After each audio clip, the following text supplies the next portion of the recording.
یہ سوال ہے رحمان صاحب، is paradise only for Muslims? جنت کے بارے میں یا آخرت کی کامیابی کے بارے میں قرآن مجید نے پوری انسانیت کو 3 کیٹیگریز میں اور آپ کے اس سوال کا خود جواب دیا ہے۔ قرآن مجید یہ کہتا ہے کہ انسانوں کا ایک بڑا گروہ وہ ہوگا قیامت میں جس کو کسی پیغمبر کی ہدایت نہیں پہنچی۔ سورہ اعراف میں اس کو بیان کیا ہے، کسی پیغمبر کی ہدایت اس کو بھی نہیں پہنچی، بلکہ وہ یہ کہیں گے قیامت کے دن کہ ہمارے آباء و اجداد کو بھی نہیں پہنچی۔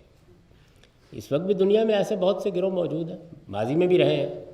تو یہ فرمایا ہے کہ میں ان سے اس فطری الہام کی بنیاد پر سوال کروں گا جو میں نے ان کے اندر ڈالا ہے۔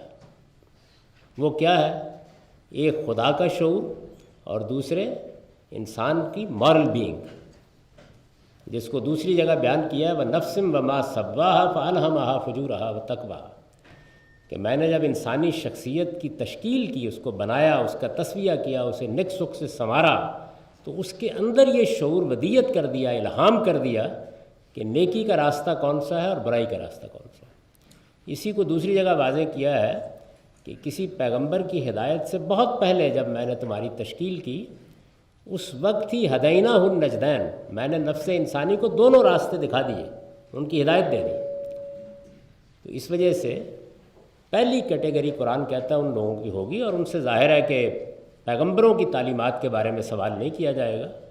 وہ اس فطری علم کی بنیاد پر اور اس اخلاقی الہام کی بنیاد پر خدا کے سامنے جواب دیا کہ انہوں نے اس کو کیسے سنا، کیسے دیکھا، کیا رویہ اختیار کیا۔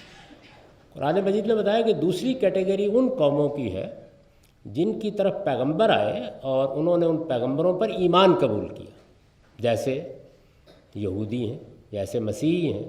تو بقرہ اور آل عمران دونوں میں ان گروہوں کا نام لے کے یہ بتا دیا ہے کہ پیغمبروں نے آ کے ان کو آخرت کی منادی کر کے بتایا تھا کہ ایک دن آنے والا ہے جس پہ تم کو جواب دہ ہونا ہے۔ ان سے اس کے بارے میں بھی سوال کیا جائے گا، اور جو اچھا عمل پیغمبروں نے ان کو سمجھا دیا، بتا دیا کہ اخلاقی اصولوں پر یہ عمل ہے جو تمہیں کرنا ہے، جس میں ظاہر ہے کہ ان کی لائی ہوئی شریعت کے تقاضے بھی شامل ہیں، تو ان سے اس کے بارے میں بھی سوال کیا جائے گا۔ اور تیسری کیٹیگری ان لوگوں کی ہے جن تک خدا کے آخری پیغمبر محمد الرسول اللہ صلی اللہ علیہ وسلم کی بات پہنچ گئی، ان پر واضح ہو گیا کہ آپ اللہ کے پیغمبر تھے، ان سے ان کے بارے میں پوچھا جائے گا۔ تو اس کا تفصیلی جواب یہ ہے، قرآن مجید اس طرح کی باتیں نہیں کرتا کہ مسلمان جنت میں جائیں گے اور باقی نہیں جائیں گے، وہ اس اصول پر لوگوں سے مواخذہ کرے گا۔